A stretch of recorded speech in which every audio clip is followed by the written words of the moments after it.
What's up guys, welcome back to my channel. My name is Ozzy and today I have a very special video. As you can see, I have a different setup for today because I have one of my favorite consoles of all time that I want to talk about, and that's going to be the PlayStation Portable.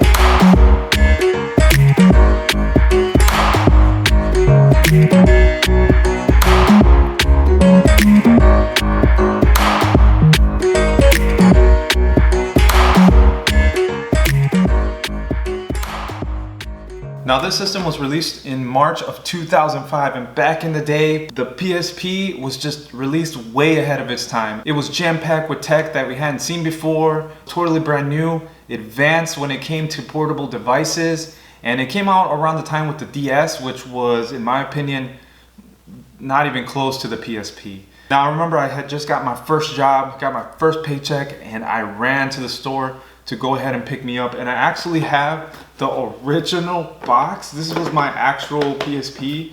Now this is just really special to me. Now in 2005, it was a very different world, and the technology that is packed in the PSP is just, at the time, was just so crazy. You can watch movies, play PlayStation games, you can go on the internet, you can listen to music. It had memory cards, which we'll talk about because that was kind of crazy, but you did have memory cards back in the day, and there was just nothing out there at the time that was like the PSP. And I can't believe that I recently searched it up and people are still talking about it, and it's awesome because it's still in today's world a really great system. And with the release of the PlayStation Portable, or the announcement of the PlayStation Portable, it still goes back to the root of the PSP. And I know the PlayStation Portable is not a PSP, but people still want it. I want it. I comment below if you guys still want a new PSP. We have the PS Vita, and that's the newest, the PSP series. But I would be really happy if Sony released another PSP in today's world. But anyway, so the PSP 1000, which is my favorite, to me the most comfortable system.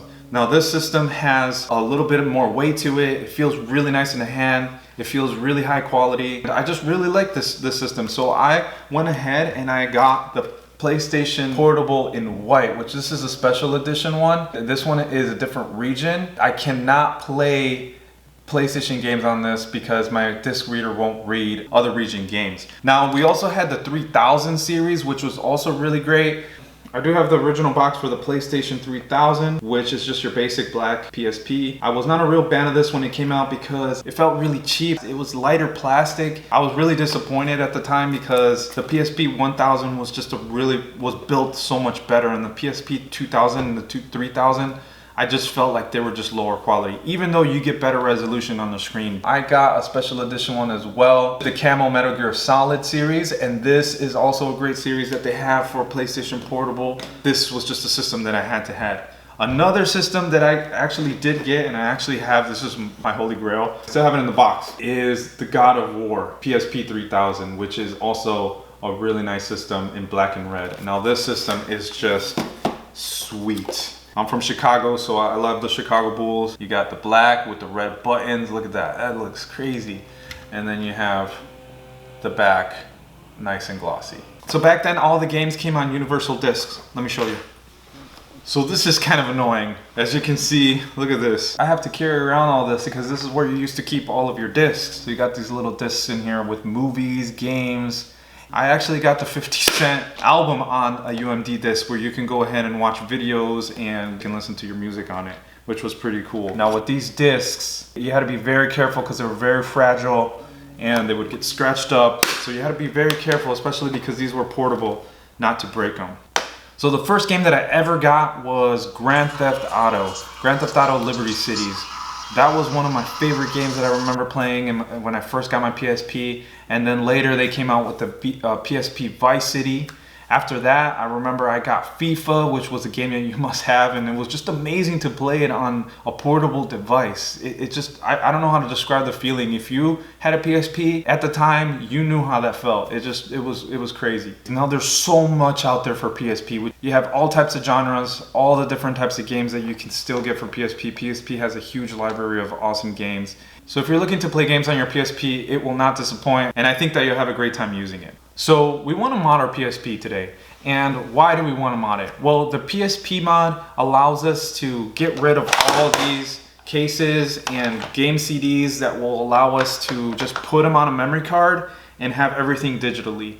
In today's world, that's what it is. Back then it wasn't like that. You had cartridges, discs that you had to carry around, but today everything's on memory cards, and memory cards are huge nowadays. Now, to give you a reference of how bad memory cards were back in the day, I remember I bought a 512 megabyte memory card for $60. 512. I can barely put a full album on my system, few pictures. You can put nothing. It was crazy. But nowadays you can get memory cards up to 512 gigs, which will allow us to put all of our games on them, and you don't have to carry around discs. You don't have to worry about breaking or scratching them. They will just all be stored on the memory card. You can't really do that with a stock PSP, so we'll have to do the mod so that you can add your discs on here. Now, if you want to see a video on how you can rip your discs onto your PSP, I'll be happy to make one. Just comment below if that's something you're interested in seeing. Now, a common question that I've seen in the threads is, will modding PSP ruin it?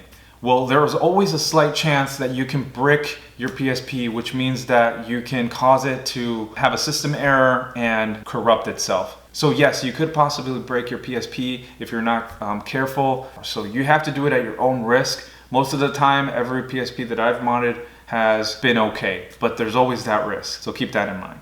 When you mod or you go on these modding pages, make sure that you find the right software for your PSP. And I'll link in the description below the website where I got my mods from. So there's a funny thing that I want to throw out there, and I've seen it a lot with the PSP Vita. The PSP Vita is Wi-Fi compatible, which means that you can go on the internet wirelessly in today's world.